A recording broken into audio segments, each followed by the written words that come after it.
शिव शिव शिव शिव शिव शिव शिव शिव शिव शिव शिव गुरु ब्रह्मा गुरु विष्णु गुरुदेवो महेश्वरः गुरु साक्षात् परब्रह्मं तस्मै श्री गुरुवे नमः. Myself Dr. Pavitra, homeopathy consultant and medical astrologer. நான் வந்து ஹோமியோபதி மருத்துவர் மற்றும் மருத்துவ ஜோதிடர். இன்னைக்கு வந்துட்டு மெடிக்கல் அஸ்ட்ராலஜி அதை பத்தி தான் பேச போறேன். மெடிக்கல் அஸ்ட்ராலஜி அப்படின்னா என்னன்னா, ஒவ்வொரு டாக்டர்ஸ்க்குமே வந்துட்டு அஸ்ட்ராலஜி தெரிஞ்சிருக்கணும். ஒவ்வொரு அஸ்ட்ராலஜர்ஸ்க்குமே மெடிக்கல் டாக்டரை பத்தி, அந்த மருந்துவ பத்தி, அந்த நோய்களை பத்தி எல்லாமே தெரிஞ்சிருக்கணும். அதுதான் மெடிக்கல் அஸ்ட்ராலஜி. ஒவ்வொரு மருத்துவருக்கும் ஜோதிடம் தெரிஞ்சிருக்கும், ஒவ்வொரு ஜோதிடருக்கும் மருத்துவம் தெரிஞ்சிருக்கணும். அதுதான் நான் ஃபர்ஸ்ட் டைம் நான் மீட்டிங்ல பேசுனது வந்துட்டு நம்மளோட நாமக்கல் மீட்டிங்ல தான். ஃபர்ஸ்ட் பேசுனதும் இந்த மெடிக்கல் அஸ்ட்ராலஜி தான். இப்ப நான் பேச போறதும் அதே மெடிக்கல் அஸ்ட்ராலஜி பத்தி தான். மெடிக்கல் அஸ்ட்ராலஜினா என்ன, நிறைய பேருக்கு வந்து ஒரு டாக்டர் வந்து எப்படி வந்து அஸ்ட்ராலஜர்ஸா அப்படின்னு வந்து நிறைய யோசிப்பாங்க. ஆனா எல்லாருக்குமே வந்துட்டு அந்த மெடிசனை பத்தி ஒரு புரிதல், ஒரு நோயை பற்றி ஒரு புரிதல் வந்துட்டு ஒரு அஸ்ட்ராலஜருக்கு இருக்கணும். அப்பதான் வந்துட்டு வர கிளைண்ட்ட வந்துட்டு நம்ம எப்படி எக்ஸ்போசர் பண்றது, அதை எப்படி சொல்றது அப்படின்றது தெரியும். இன்னைக்கு வந்துட்டு நான் ஒரு ஸ்கின் டிசீஸ் பத்தி மெடிக்கல் அஸ்ட்ராலஜி பிளஸ் ஹோமியோபதி எப்படி நம்ம பார்க்கலாம் அப்படின்றத சொல்றேன். இப்ப ஸ்கின் டிசீஸ் அப்படின்னா தோல் நோய்கள் யாருக்கு வரும் அப்படின்றத பார்க்கலாம். தோல் நோய்கள் யாருக்கு வரும், எந்த ராசிக்காரர்களுக்கு தோல் நோய் வரும் அப்படின்னு கேட்டா கடகடன் 3 ராசிக்கு சொல்லணும். எங்க ஹோமியோபதி எல்லாம் என்ன கேட்பாங்கன்னா, பவித்ரா கிட்னி ஸ்டோனுக்கு மெடிசன் சொல்லு அப்படின்னு எங்க மேம் என்ன கேட்டாங்கன்னு வச்சுக்கோங்களேன். Ma'am right side kidney stone அப்படின்னா வந்துட்டு நக்ஸ்வாமிகா, ஆக்சிமம், கேனம், லைகோபோடியம் அப்படி சொல்லும். லெஃப்ட் சைடு அப்படின்னா ஹைட்ரான்சியா, பெர்பரிஸ் வல்காரிஸ் அப்படின்ற மாதிரி வந்து சொல்லும். அது மாதிரி நம்ம அஸ்ட்ராலஜில வந்துட்டு ஸ்கின் டிசீஸ் எந்த ராசிக்காரர்களுக்கு வரும் அப்படின்னு கேட்டாங்கன்னா 3 ராசி கடகடன்னு சொன்னோம். மிதுனம், துலாம், கும்பம். மிதுனம், துலாம், கும்பம். ஏன் இந்த 3 ராசிகள் மட்டும் நம்ம சொல்றோம் அப்படின்னா, இந்த 3 ராசிகள்ல என்ன ஒற்றுமை இருக்கு அப்படின்னா, இந்த 3மே வந்துட்டு காற்று ராசிகள். காற்று ராசிக்கும் ஸ்கின் டிசீஸ்க்கும் என்ன சம்பந்தம்?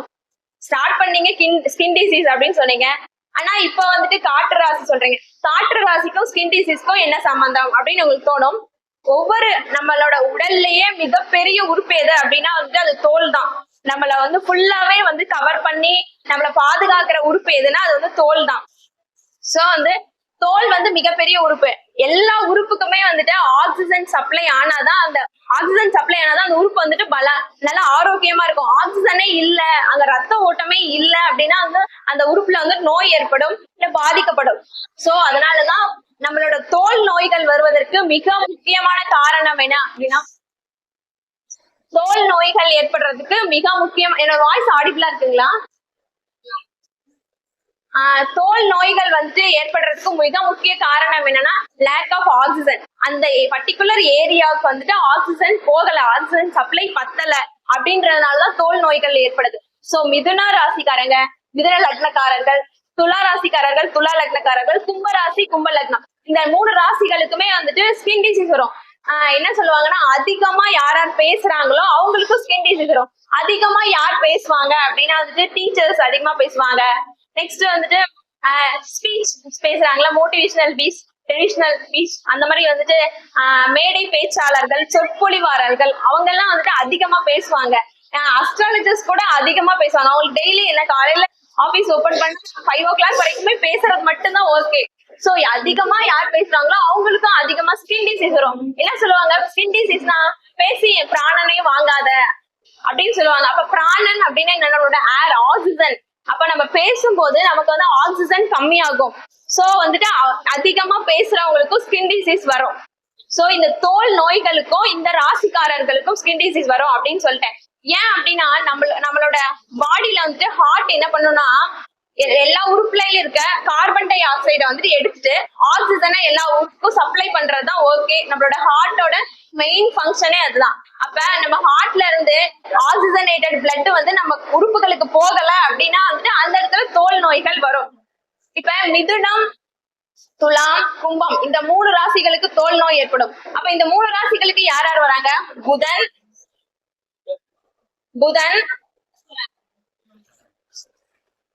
புதன், சுக்கிரன். புதன் வந்து மிதுனம், சுக்கிரன் வந்து துலாம், சனி பகவான் கும்பம். இந்த மூணு ராசி. அப்ப யாரோட ஜாதகத்துல எல்லாம் சனி கேது இது ராகு கேதுக்கள் ஆட் ஆயிடுவாங்க. சரி, சனி கேது இல்லாட்டி சனி ராகு இல்லாட்டி புதன் சனி சேர்க்கை, அப்படி இல்லைன்னா புதன் ராகு இல்லாட்டி புதன் கேது, இந்த மாதிரி சேர்க்கைகள்லாம் இருக்கும் பொழுது அவங்களுக்கு வந்துட்டு ஸ்கின் டிசீஸ் இருக்கும், ஸ்கின் சார்ந்த நோய்கள் இவங்களுக்கு வந்து வரத்துக்கு வந்து நிறைய வாய்ப்புகள் இருக்கு. அதே மாதிரி ஏன் இந்த மாதிரி பர்டிகுலர் சேர்க்கை அப்படின்னா, இந்த மூணு ராசிக்காரர்கள்ல காற்று இங்கதான் ஆக்சிஜன் வந்துட்டு லேக் ஆகுது, அதனால இந்த மூன்று ராசிகளுக்கான நோய்கள் ஏற்படும். சோ இப்ப வந்து இந்த ஸ்கின் டிசீஸ் வந்து இதெல்லாம் வருது அப்படின்னு சொல்லியாச்சு. இதுக்கான என்ன சொல்யூஷன் அப்படின்றது நமக்கு தெரியணும்ல. இந்த ராசிக்காரர்கள் இந்த கிரக சேர்க்கையில ஸ்கின் டிசீஸ் வரும் அப்படின்னு பார்த்தாச்சு. இதுக்கு என்ன சொல்யூஷன்? ஒரு ஸ்கின் டிசீஸ் வந்துச்சுன்னா ஃபர்ஸ்ட் வரதுக்கு மெயின் காரணம் வந்துட்டு ஃபுட்டு தான். நம்ம என்ன இன்டேக் எடுக்கிறோமோ அதோட எஃபெக்ட் தான் நம்மளோட பாடியில வந்துட்டு எக்ஸ்போர் ஆகும். சோ நம்ம ஸ்கின்ல வந்துட்டு ஃபர்ஸ்ட் வந்துட்டு இந்த பேக்கரி ஐட்டம்ஸ் வந்துட்டு சாப்பிட்றத அவாய்ட் பண்ணிட்டாவே, இந்த puffs, cake, biscuit, sugar items இது எல்லாமே அவாய்ட் பண்ணிட்டாவே ஃபர்ஸ்ட் ஸ்கின் டிசீஸ் வரதுல இருந்து நம்ம ப்ரிவென்ட் பண்ணிக்கலாம். நம்மளோட அஸ்ட்ராலஜிஸ்ட்ல வந்துட்டு ஸ்கின் டிசீஸ் அப்படின்னாவே புதன் தான் வந்துட்டு தோல் காரகனே புதன் தான். அப்ப புதனோட கோவில் என்னது? திருவெண்காடு. அந்த கோவில் போன இன்னமும் வேகம். புதனோட கோவில் வந்துட்டு திருவெண்காடு. சோ இந்த திருவெண்காடுக்கு வந்துட்டு புதன்கிழமை அன்னைக்கு போயிட்டு வரணும். புதன் ஹோரை இப்ப காலையில 6 to 7, அப்ப அந்த டைம் இல்லாட்டி மதியம் 1 to 2, இல்லாட்டி ஈவினிங் வந்துட்டு 8 to 9. இந்த மாதிரி புதன்கிழமை புதன் ஹோரையில இல்லாட்டி புதன் நட்சத்திரங்கள் வர அன்னைக்கு ஆயில்யம், கேட்டை, ரேவதி இந்த நட்சத்திரங்கள் வர அன்னைக்கும் வந்துட்டு நம்ம திருவெண்காடு கோவிலுக்கு போயிட்டு அங்க வந்துட்டு புதனுக்கு வந்துட்டு பச்சை வஸ்திரம் சாப்பிட்டு நம்ம வழிபட்டு வர்றது இந்த ஸ்கின் டிசீஸ்ல இருந்து நம்மள ப்ரிவென்ட் பண்ணிக்கலாம். இந்த மாதிரி கிரக சேர்க்கை இப்ப சனி கேது, சனி ராகு, புதன் சனி சேர்க்கை இந்த மாதிரி சேர்க்கைகள்லாம் இருக்கும்போது அவங்களுக்கு ஸ்கின் டிசீஸ்ல இருந்து ப்ரிவென்ட் பண்றதுக்கு இது ஒரு எக்ஸலண்ட் ஐடியா. நெக்ஸ்ட் வந்துட்டு இப்ப கோவில்கள் எல்லாம் நம்ம போனோம் அப்படின்னா உப்பு மிளகு வந்துட்டு போடுவோம். அங்க இருக்க குழம்புல வந்துட்டு உப்பு மிளகு போடுவோம். அந்த மாதிரி எந்தெந்த கோவில்கள்ல வந்துட்டு உப்பு மிளகு போடுறாங்களோ அப்ப நம்ம அந்த கோவிலுக்கு போனோம்னா உப்பு மிளகு போடும்போது நமக்கு வர ஸ்கின் டிசீஸ்ல இருந்து நம்மள பாதுகாத்து கொள்ளலாம்.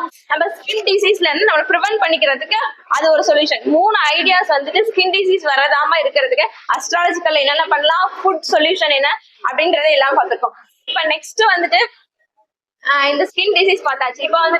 இப்ப ஒரு ஜாதகத்துல வந்துட்டு மேல் ஃபெர்டிலிட்டி, ஆண்மை குறைவு அப்படின்றதெல்லாம் இருக்கும். சோ எந்த மாதிரி கிரக அமைப்பு இருந்தா அந்த மாதிரி பிரச்சனைகள் வரும் அப்படின்றத பாக்கலாம்.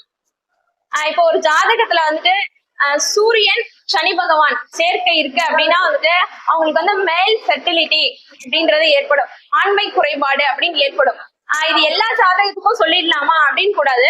எப்பயுமே ஒரு பாவகம் சொல்றோம் அப்படின்னா, புத்திர பாக்கியம் பேசுறோம் அப்படின்னா குரு பகவானை பார்க்கணும், 5ஆம் அதிபதி பார்க்கணும். அவங்களோட ஜாதகத்துல 5ஆம் அதிபதி எப்படி இருக்காரு அப்படின்றத பார்த்துட்டு குரு பகவான் நிலைய பார்த்துட்டு என்ன கிரக சேர்க்கை இருக்கு அப்படின்றத பார்த்துட்டு தான் அதுக்கான விஷயம் எந்த பாவமா இருந்தாலும் சரி. 7ஆம் பாவம் கூட சார் முன்னாடி பேசினாரு. அதுக்கு வந்து 7ஆம் அதிபதி எப்படி இருக்கணும்னு சொன்னாரு. அந்த பொண்ணா இருந்தாங்கன்னா செவ்வாய் எப்படி இருக்கணும், ஆணா இருந்தா சுக்கிரன் எப்படி இருக்கணும் அப்படின்றத பார்த்துட்டு தான் நம்ம அவங்களுக்கு ப்ரெடிக்ஷன்ஸ் எல்லாம் நம்ம கொடுக்கணும். சோ இப்ப வந்துட்டு இந்த ஆண்மை குறைபாடு, இந்த மேல் ஃபெர்டிலிட்டி வந்துட்டு இப்ப சூரியன் சனி பகவான் சேர்க்கை இருக்கு அப்படின்னா வந்துட்டு அந்த செமன் அனலைசிஸ் வந்துட்டு பண்ணிக்கணும் ஃபர்ஸ்டே. திருமணத்துக்கு முன்னாடியே பண்ணும். இவங்களுக்கு ஒரு முக்கியமான விஷயம் வந்துட்டு ஆஸ் அஸ்ட்ராலஜர்ஸா நம்ம கொடுக்க வேண்டிய ஒரு விஷயம் என்னன்னா, அவங்க வந்துட்டு பேபிக்காக வந்துட்டு போஸ்ட்பான் பண்ணக்கூடாது. இன்னும் கொஞ்ச நாள் கழிச்சுட்டு வந்துட்டு குழந்தை பெற்றுக்கலாம் அப்படின்ற அந்த ஐடியா பேபிக்கு வந்து பேபி பிளான் பண்றது வந்து போஸ்ட்பான் பண்ணக்கூடாது. எப்ப கிடைக்குதோ அப்பயே வந்துட்டு அதுக்காக ரெடி ஆயிடணும் அப்படின்றத ஆஸ் அஸ்ட்ராலஜர்ஸா நம்ம வந்துட்டு வர கிளைண்ட் வந்துட்டு எக்ஸ்பிளைன் பண்ணும். இது ஃபர்ஸ்ட் மெயினான விஷயம். அப்ப சூரியன் சனி இந்த சேர்க்கையில வந்துட்டு அந்த ஸ்பெர்ம் வந்துட்டு அதோட மொட்டிலிட்டி, அந்த நேரமா நீந்தி செல்ற அந்த மொட்டிலிட்டி வந்துட்டு குறைபாடு ஏற்படும். இப்போ ஸ்பெர்ம் கவுண்ட் வந்துட்டு ஒரு 40 மில்லியன் மேல இருக்கணும். அப்பதான் வந்துட்டு அது வந்துட்டு ஒரு நார்மல். பிலோ 15 மில்லியனுக்கு மேல இருந்துச்சுன்னா வந்துட்டு அது வந்து ஒலிகோஸ்பெர்மியா அப்படின்னு சொல்லுவாங்க. அப்ப இந்த மாதிரி குறைபாடுகள் ஏற்படும். இல்லாட்டி அந்த ஸ்பெர்மோட சைஸ்ல வந்துட்டு அது மார்பாலஜி, செமன் ஸ்பெர்ம் மார்பாலஜி அப்படின்னு சொல்லுவோம். அந்த மாதிரி அதுல வந்துட்டு அதோட ஷேப், சைஸ், இல்லாட்டி அது நகர்ந்து செல்ற இது, அந்த மாதிரி ஏதாவது ஒரு குறைபாடு இருக்கும். இப்ப ஏன் நீங்க வந்து அந்த சூரியன் சனிக்கு மட்டும் இவ்வளவு இதுவா சொல்றீங்க அப்படின்னு உங்களுக்கு தோணும். இப்ப ஒரு மேஷம், இதுதான் மேஷம். இது வந்து ஒரு ஆண் வீடுன்னு வச்சுக்கோங்களேன். இப்ப இதுக்கு நேர் 7ஆம் வீடு, இது பெண். இப்ப இது ஒரு ஆண், இது ஒரு பெண். இதுக்கு இந்த ஆணுக்கு 5ஆம் இடம் புத்திர பாக்கியங்களா. இப்ப 5ஆம் இடம்னா எது வரும்? சிம்மம். அப்ப சிம்மம் வீட்டுக்கு அதிபதி யாருன்னா சூரியன். இப்ப பெண் வீடு, இந்த பெண்ணுக்கு வந்து குழந்தை பாக்கியம் பார்க்கணும். அப்ப குழந்தை பாக்கியம் இது கும்பம். இப்ப இங்க இருந்து என்ன கும்பம். அப்ப இந்த இங்க இருக்க சூரியனும் இந்த இந்த லக்னத்துக்கு வந்து பாதகாதிபதியே சூரியன் வந்துருவாருங்களா. அதே மாதிரி இந்த துலாமுக்கு வந்து துலாமுக்கு தான் 11ஆம் இடம் சூரியனா வந்துருவாரு. அதே மாதிரி மேஷத்துக்கு வந்து பாதகாதிபதியா யார் வருவாரு? சனி பகவான் வருவாருங்களா. அப்ப இந்த சூரியனும் இந்த சனி பகவானும் சேர்ந்தால் எப்படி வந்துட்டு ஒரு குழந்தை பாக்கியம் பிறக்கும், ஒரு குழந்தை பிறக்கும் அப்படின்றதா அதுக்கான எக்ஸ்பிளனேஷன். நான் சொன்னது ஓகே, அண்டர்ஸ்டாண்ட் ஆகுதுங்களா? அப்ப இந்த சூரியனும் அந்த சனி பகவானும் சேர்ந்தா அப்படின்னா இந்த மாதிரி ஆனா விஷயங்கள் வரும். அவங்களுக்கு ஃபர்ஸ்ட் நம்ம அட்வைஸ் பண்ண வேண்டியது, பேபிக்காக வந்துட்டு எதுவும் பிளான் பண்றது வந்து போஸ்ட்பான் பண்ணக்கூடாது. அந்த பேபி உருவாகும் போதே அதுக்கான நம்ம விஷயங்களை எடுத்துக்கணும். போஸ்ட்பான் பண்ணாதீங்க அப்படின்றத நம்ம எக்ஸ்பிளைன் பண்ணணும். அதே மாதிரி வந்துட்டு நெக்ஸ்ட் வந்துட்டு ஒரு ஜாதி சூரியன் சனி சேர்க்கை அப்படின்னா நிறைய பேர் சொல்லுவாங்க வந்துட்டு பிளேட் வச்சிருப்பாங்க சார், ஏதாவது ஆப்ரேஷன் பண்ணி அவங்களுக்கு வந்து ஸ்டீல் பிளேட் வச்சிருப்பாங்க, அந்த மாதிரி இருக்கும், எலும்பு உடைதல், அந்த மாதிரி நிறைய விஷயங்கள்னு சொல்லுவாங்க. பட் இந்த மேலுக்கு வந்துட்டு இந்த மாதிரி விஷயங்களை நம்ம எக்ஸ்பிளைன் பண்ணோம். அதே மாதிரி வேற என்ன சொல்லலாம்னா கும்பராசியில வந்துட்டு சூரியன் குரு பகவான் இருந்தா அப்படின்னா வச்சுக்கோங்களேன், அவங்களுக்கு வந்து ஹார்ட் ரிலேட்டட் விஷயங்கள்ல வந்துட்டு ரொம்ப கவனமா இருக்கணும். கும்பத்தில் யாருக்கு சூரியன் குரு பகவான் சந்திரன் இவங்கெல்லாம் இருக்கோ அவங்களுக்கு வந்துட்டு அதிகமா வந்துட்டு ஹார்ட் ரிலேட்டட் விஷயங்கள ஒரு 40 இயர்ஸ் ஆயிடுச்சுனாவே வந்துட்டு நம்ம ஹார்ட் செக்அப் ரெகுலரா வந்துட்டு கொலஸ்ட்ரால் செக்அப் எடுத்துக்கணும். ஹார்ட் ரிலேட்டட் விஷயங்களை அதிகமா எடுத்துக்கணும். தென்னக சார் வந்துட்டு என்ன சொல்லுவாருன்னா, கும்பத்தில் கிரகங்கள் இருந்தால் உயர்ந்த பலன்களை சொல்லி மாட்டிக்கொள்ளாதீர்கள். இன்னும் சார் வரல நினைக்கிறேன் அப்படின்னு வந்துட்டு சொல்லுவாரு. அதே மாதிரி ரிஷபத்தில் இருந்தால் சுப பலன்களை சொல்லிவிடுங்கள் அப்படின்னு வந்துட்டு எப்பவுமே சார் சொல்லுவாரு. அதே மாதிரி கும்பத்துல இந்த மாதிரி கிரகங்கள் இருந்துச்சு அப்படின்னா வந்துட்டு இப்ப அவங்க முன்னாடி சொல்லணும், ஹார்ட் அட்டாக்கான என்னென்ன மெடிசன்ஸ் இருக்கோ அப்ப வந்து உங்க கையில வச்சுக்கோங்க. எப்பயுமே ஒரு 40-50 இயர்ஸ் ஆயிடுச்சுனாவே ப்ரிவென்டிவ் மெடிசன்ஸ் வந்துட்டு என்னென்னவோ அது எல்லாமே உங்க கையில இருக்கணும் அப்படின்றத நம்ம வந்து எக்ஸ்பிளைன் பண்ண வேண்டியது நம்மளோட கடமை. அதே மாதிரி இப்ப மெடிக்கல் அஸ்ட்ராலஜியா இதை நம்ம பார்த்திருக்கோம். இப்ப ஒரு அஸ்ட்ராலஜியா ஃபுல்லாவே அஸ்ட்ராலஜியா பார்க்கணும் அப்படின்னா வந்து அதுல காலப்பகை அப்படின்னு ஒரு விஷயம் இருக்கு. காலப்பகையில வந்துட்டு மிக முக்கியமா ஒரு 3 வெரைட்டிஸ் ஆஃப் காலப்பகை இருக்கு. அது பேசினாவே ஒரு 1.5 மணி நேரம் 2 மணி நேரத்துக்காக பேசலாம் காலப்பகை பத்தி. இதுல வந்துட்டு ஒரு குட்டி டாபிக் மட்டும் பேசுறேன். இப்ப நம்ம இப்ப ஒவ்வொருத்தருக்குமே பிறக்கும் போது ஒரு தசை இருக்கும். இப்ப கரண்ட்ல வந்துட்டு ஒரு தசா புக்தி நடந்துட்டு இருக்கும். சோ இப்ப பிறக்கும் போது வந்துட்டு ஒரு தசை இருக்கும், கரண்ட்ல ஒரு தசை இருக்குங்களா. இப்ப பிறக்கும் போதே வந்துட்டு சனி மகா திசை நடக்குது வச்சுக்கோங்களேன். அப்ப வந்துட்டு பிறக்கும் போது சனி மகா திசை யாருக்கு நடக்கணும்னா அனுஷம், பூசம், அனுஷம், உத்திரட்டாதி இந்த 3 நட்சத்திரக்காரங்களுக்கு தான் பிறக்கும் போதே வந்துட்டு சனி திசை நடக்கும். அப்ப இந்த நட்சத்திரக்காரர்களுக்கு பிறந்ததுல இருந்து 2 வயசு வரைக்குமே வந்துட்டு அது வந்து காலப்பகை திசையாக வேலை செய்யும். அப்ப இந்த காலப்பகை அப்படின்னா அது என்ன அர்த்தம்? அது ஒரு சுபமான யோகமா அப்படின்னு கேட்டீங்கன்னா கண்டிப்பா கிடையாது. காலப்பகை அப்படின்றது அந்த டைம் பீரியட்ல அந்த தசாபுக்தியில வந்து நம்ம கவனமா இருக்கணும். சுப விஷயங்களை செய்யக்கூடாது. அந்த டைம்ல வந்துட்டு நம்ம எதையுமே வந்து கவனிச்சு செய்யணும். இப்ப காலப்பகை திசையில திருமணம் பண்றீங்கனாலும் கவனமா பண்ணணும். இல்ல வேற ஏதாவது விஷயங்களால இப்ப 2 வயசுல இருந்து நான் என்ன சொன்னேன், சனி மகா திசை வந்துட்டு பிறந்ததுல இருந்து 2 வயசு வரைக்கும் சனி மகா திசை காலப்பகையா வேலை செய்யும். அப்ப 2 வயசு வரைக்கும் என்ன பண்ணிட்டு இருப்பாங்க அப்படின்னா அவங்க ஃபேமிலி அந்த பேபி, அப்ப அந்த பேபி பிறந்திருக்கும், அவங்களுக்கு என்ன பண்ணிருப்பாங்க, வேக்சின் போட்டிருப்பாங்க. இல்லாட்டி வந்துட்டு வேற ஏதோ ஹெல்த் இஷ்யூஸ் மாதிரி இல்ல வேக்சின் போட்டதுனால வேற ஏதோ எஃபெக்ட் அந்த மாதிரி விஷயங்கள்ல வந்து கவனமா செய்யணும் அப்படின்றத நம்ம சொல்லணும் இந்த 3 நட்சத்திரக்காரங்களுக்கு. அதே மாதிரி இப்ப 2 வயசுல இருந்து 11 வயசு வரைக்கும் வந்துச்சுன்னா வச்சுக்கோங்களேன், அது வந்துட்டு ராகு திசை நடந்துச்சு அப்படின்னா அது வந்து காலப்பகையாக வேலை செய்யும். அப்ப 2 வயசுல இருந்து 11 வயசு வரைக்கும் யாருக்கு ராகு திசை நடக்கும்? இப்ப செவ்வாயோட 4ஆம் பாதத்துல பிறந்தாங்கன்னு வச்சுக்கோங்களேன், செவ்வாய்க்கு அடுத்து ராகு திசை வருங்களா. அப்ப 2 வயசுல இருந்து 11 வயசு வரைக்கும் ராகு திசை வந்துச்சு அப்படின்னா அவங்க வந்து அந்த ஏஜ் குரூப்ல வந்துட்டு கவனமா இருக்கணும். அந்த ஃபேமிலி மெம்பர்ஸ் ஆல்சோ அந்த குழந்தையும் கூட. நெக்ஸ்ட் 11 வயசுல இருந்து 18 வயசு வரைக்கும் சூரிய மகாதிசை நடந்துச்சு அப்படின்னா வந்துட்டு அந்த டைம் பீரியட் வந்துட்டு காலப்பகையாக வேலை செய்யும். அப்ப 11 வயசுல இருந்து 18 வயசு அந்த ஏஜ் குரூப்ல என்ன பண்ணிட்டு இருப்போம்னா ஒரு அடலசன்ட் ஏஜா இருக்கும். இப்ப வந்து ஒரு கேர்ள் பேபியா இருந்தாங்க அப்படின்னா வந்துட்டு பியூபர்ட்டி அட்டன் பண்ணுவாங்க. பூ பெய்தும் வயது அப்படின்னு சொல்லுவோம். அப்ப ஹார்மோன்ஸ் எல்லாம் அதிகமாவே செக்ரேட் ஆகும். சோ அந்த ஏஜ் குரூப்ல அவங்கள ரொம்ப கவனமா வளர்க்க வேண்டிய பொறுப்பு வந்து பெற்றோர்களுக்கு இருக்கும். அதே மாதிரி பாய்ஸா இருந்தாங்கன்னா அவங்களுக்கும் அடலசன்ட் ஏஜ் தான். ஒரு இரண்டாம் பாலின உணர்வுகள் ஏற்படுற வயது தான் அடலசன்ட் ஏஜ் தான். அந்த குரூப்ல வந்து அந்த ஏஜ்ல வந்து அவங்க பேட் ஹேபிட்ஸ் எல்லாம் வந்துட்டு இந்த பாய்ஸா இருந்தாங்கன்னா டெவலப் ஆகும். இப்போ ஸ்மோக்கிங் அந்த மாதிரி ஏதாவது பேட் ஹேபிட்ஸ் டெவலப் ஆகும். சோ அந்த காலகட்டத்திலயும் வந்துட்டு ரொம்ப கவனமா வளர்க்கணும்.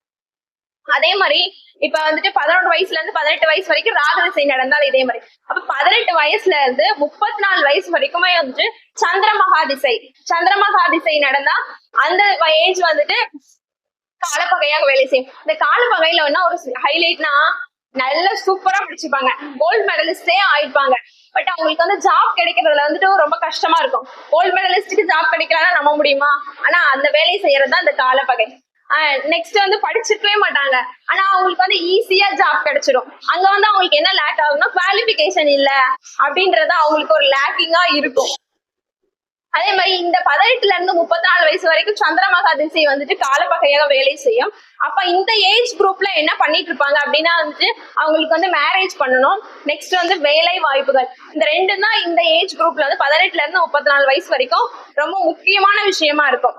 சோ இந்த அந்த வேலை பெண்களா இருந்தாங்கன்னா அவங்களுக்கு திருமணம் பண்றதே இந்த ஏஜ்ல ரொம்ப டிஃபிகல்ட்டியா இருக்கும். மாப்பிள்ளை கிடைக்கிறது கஷ்டமா இருக்கும், இந்த மாதிரி விஷயங்களா இருக்கும். அப்படியே அவங்களுக்கு மேரேஜ் ஆயிடுச்சு அப்படின்னா கூட அவங்களுக்கு வந்து நெக்ஸ்ட் குழந்தை பேரு அப்படின்றது வந்து அவங்க அதுக்காக வந்துட்டு ஸ்ட்ரகிள் ஆயிட்டு இருப்பாங்க. இதே பாய்ஸா இருந்தாங்க அப்படின்னா வந்துட்டு அவங்களுக்கு வந்து இந்த ஏஜ் குரூப்ல வேலையே கிடைக்கிறது வந்து ரொம்ப ஸ்ட்ரகிளிங்கா இருக்கும். இது அந்த சந்திரமகா திசை இப்ப 18ல இருந்து 34 வயசு வரைக்கும் இருந்தா, அதே 34ல இருந்து 52 வயசு வரைக்கும் சுக்கிர திசை நடந்தா இல்ல காலப்பகையாக வேலை செய்யும். அப்ப சுக்கிரன் வந்துட்டு மிடில் ஏஜ்ல வந்து சூப்பரா இருக்கும், ஃபென்டாஸ்டிக்கா இருக்கும், நல்ல பலன்கள் வந்துட்டு எல்லாருமே நம்ம சொல்லுவோம் மிடில் ஏஜ் சுக்கிரன் சூப்பரா இருக்கும் அப்படின்னு. ஆனா அந்த மிடில் ஏஜ்ல வந்துட்டு சுக்கிரன் 34ல இருந்து 52 வயசு வரும்போது அது வந்துட்டு காலப்பகையாக வேலை செய்யும். அந்த பீரியட்ல வந்துட்டு ரொம்ப கவனமா இருக்கணும் அப்படின்றத. இந்த ஏஜ்ல வந்துட்டு நம்ம வந்துட்டு என்ன இருக்கும், ஒரு நிர்வாக பொறுப்பு, ஒரு பிசினஸ் வந்துட்டு நம்ம ரன் பண்றது இல்லாட்டி அந்த மாதிரி விஷயங்கள் தான் பண்ணிட்டு இருப்போம். சோ அந்த மாதிரி பிசினஸ் ரன் பண்றது எல்லாமே ஃபேமிலி மெம்பர்ஸ் இல்லாட்டி ஒய்ஃப் இல்லாட்டி வந்து சன், அந்த மாதிரி மகன் இல்லாட்டி மனைவி, அந்த மாதிரி யாருக்கிட்டையாவது இந்த பிசினஸோட பொறுப்பை ஒப்படைச்சிட்டு இவங்க வந்து சைலண்டா இருக்கிறது வந்துட்டு இந்த காலப்பகைக்கு ஒரு சிறப்பு. அதே மாதிரி 52ல இருந்து 64 வயசு வரைக்கும் கேது திசை நடந்துச்சு அப்படின்னா வந்துட்டு அது வந்துட்டு காலப்பகையாக வேலை செய்யும். அப்ப இந்த ஏஜ் குரூப்ல வந்துட்டு மறுபடியும் அவங்களுக்கு வந்து ஹெல்த் இஷ்யூஸ் வந்துட்டு டெவலப் ஆகுற மாதிரி ஸ்டேஜஸ் வந்துடும். உடல்நல குறைபாடுகள் ஏற்படும், வேற ஏதாவது ஹெல்த் ரிலேட்டட் இஷ்யூஸ் இருக்கும். நெக்ஸ்ட் 64ல இருந்து 100 வயசு வரைக்கும் புதன் மகா திசை யாருக்கு நடக்குதோ அந்த திசை வந்துட்டு காலப்பகையாக வேலை செய்யும். அவங்களுக்கு வந்துட்டு மெமரி லாஸ், பார்க்கின்சன், இந்த மாதிரி ஏதாவது டிசீஸ் ஏற்பட்டா அவங்கள வந்து யாருமே பார்த்துக்கிறதுக்கு ஆள் இல்லாம அவங்க தனிமையா இருக்கிற மாதிரி வந்துட்டு இந்த காலப்பகை திசை வந்துட்டு ஏற்படுத்திடும். சோ இவ்வளவு விஷயங்கள் வந்துட்டு காலப்பகையில வந்துட்டு நெகட்டிவா சொல்லிட்டீங்க, இதை நாங்க எப்படி வந்துட்டு அதுல இருந்து நாங்க ப்ரிவென்ட் பண்ணிக்கிறது அப்படின்னா வந்துட்டு ப்ரிவென்ஷன்ன்றது பெருசா கிடையாது, அதை வந்துட்டு அனுபவிக்கணும் அப்படின்றதுதான் அதோட மோட்டிவ்.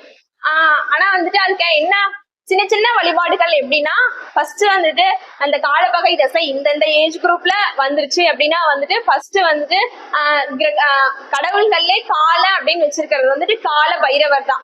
சோ டெய்லி வந்துட்டு வீட்டுல கால பைரவர் மந்திரம் ஸ்லோகம் வந்துட்டு சொல்லலாம். ஓம் கால காலாய வித்மகே காலஹஸ்தாய தீமகி தன்னோ கால பைரவ பிரச்சோதயாத் அப்படின்ற கால பைரவ ஸ்லோகம்.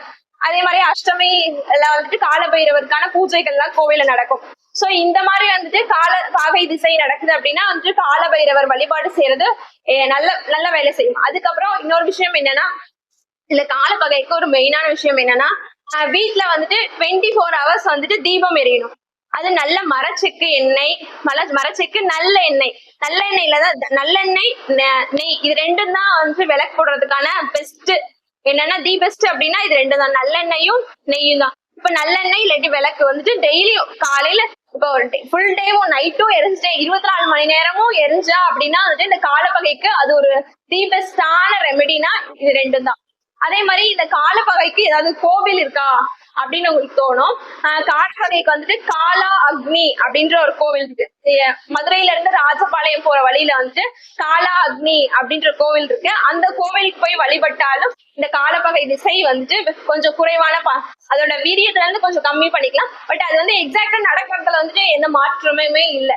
இப்ப இந்த காலப்பகை வந்துட்டு எப்பயுமே இப்ப இவ்வளவு பீரியட் சொல்லியிருக்கீங்க. இப்ப சந்திரன் திசைதான் வந்துட்டு 18 வயசுல இருந்து 34 வயசு வரைக்கும். இதுல எந்த பீரியட்ல சந்திர திசை வந்து 10 வருஷம் தான். ஆனா நம்ம சொல்லியிருக்க பீரியட் வந்து இவ்வளவு தூரம்.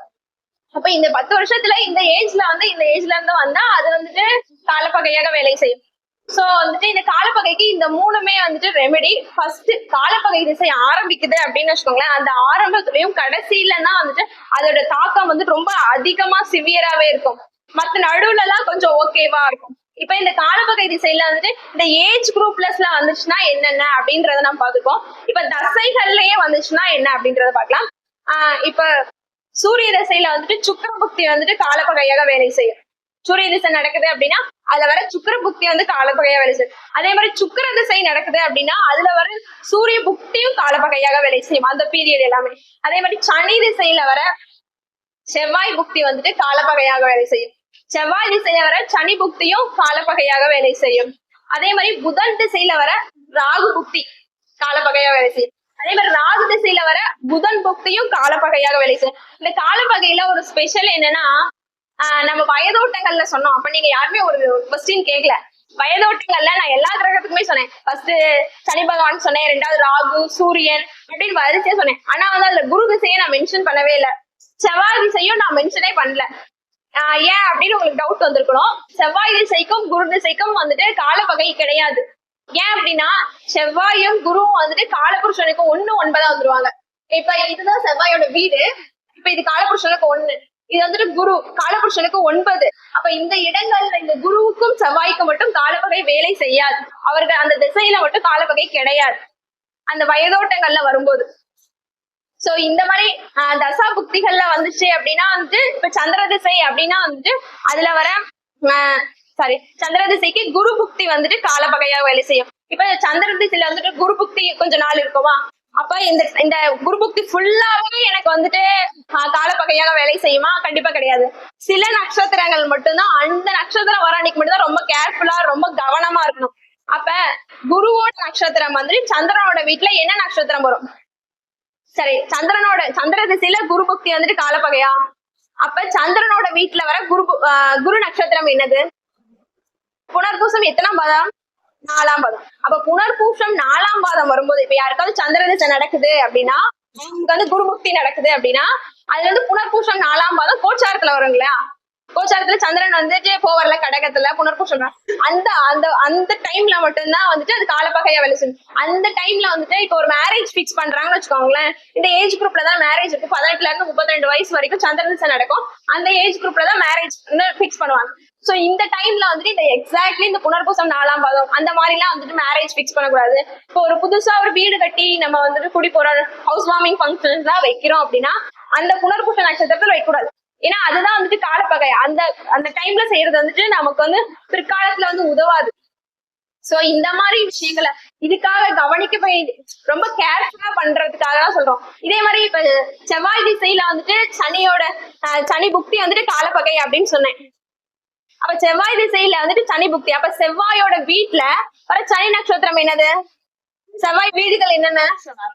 அப்ப செவ்வாய் வந்து மேஷம், விருச்சிகம், இந்த 2ல இதுல வந்துட்டு வர சனி நட்சத்திரம் என்னன்னா அனுஷம். அப்ப செவ்வாய் திசையில சனி புக்தி நடக்கும்போது அனுஷ நட்சத்திரம் கோச்சாரத்துல வரும்போது அந்த அனுஷ நட்சத்திரம் இருக்கும்போது ஃபுல்லா வந்துட்டு கவனமா இருக்கணும். இப்ப நான் ஃபர்ஸ்ட் சந்திர திசையில குரு புக்தி சொன்னல, அது வந்து புனர்பூசம் 4ஆம் பாதம் சொன்னாங்க. ஏன் புனர்பூசம் முழுசா வேலை செய்யுமா இல்ல 4ஆம் பாதம் மட்டும்தான் வேலை செய்யுமா அப்படின்னு உங்களுக்கு ஒரு டவுட் வரணும். புனர்பூசம் 4ஆம் பாதம் மட்டும்தான் வேலை செய்யும். ஏன்னா சந்திரனோட வீட்டுல வர குரு நட்சத்திரம் என்னன்னா அது புனர்பூசம் 4ஆம் பாதம் தான். மீதி பாதம் 3 பாதம் வந்துட்டு புதனோட வீட்டுல போயிடும். சோ வந்துட்டு 4ஆம் பாதம் மட்டும்தான் அது காலப்பகையை வேலை செய்யும். அந்த 4ஆம் பாதம் வரும்போது ரொம்ப கேர்ஃபுல்லா கவனமா இருக்க வேண்டிய விஷயம். அந்த டைம்ல வந்துட்டு இந்த புதுசான விஷயங்கள்ல வந்து எதுவும் செய்ய வேணாம்.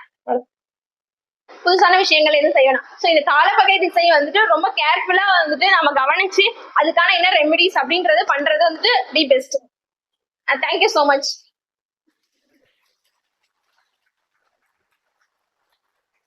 Homeopathy consultation and medical astrology consultation வேணா என்ன கான்டாக்ட் பண்ணலாம். என்னோட மொபைல் நம்பர் வந்து 9787327308. ஒன் செகண்ட் ரிப்பீட் பண்றேன், 9787327308. இதான் என்னோட நம்பர். என்னோட பேர் வந்துட்டு doctor Pavithra, Namakkal. Thank you so much. உங்களுக்கு வந்து மெடிசன்ஸ் ஹோமியோபதியில வந்துட்டு ஏதாவது டிசீஸ்க்காக மெடிசன்ஸ் வந்து வேணும் அப்படின்னா ஆன்லைன்லயே கன்சல்ட் பண்ணிக்கலாம். மெடிசன்ஸ் வந்துட்டு கொரியர் மூலியமா சென்ட் பண்ணிடும். அது மாதிரி நிறைய கேசஸ் வந்துட்டு கியூர் பண்ணிருக்கோம். இப்போ வந்து ரொம்ப ஷார்ட் டைம் தான் இருக்குனால இது மட்டும் சொன்னா. Thank you so much.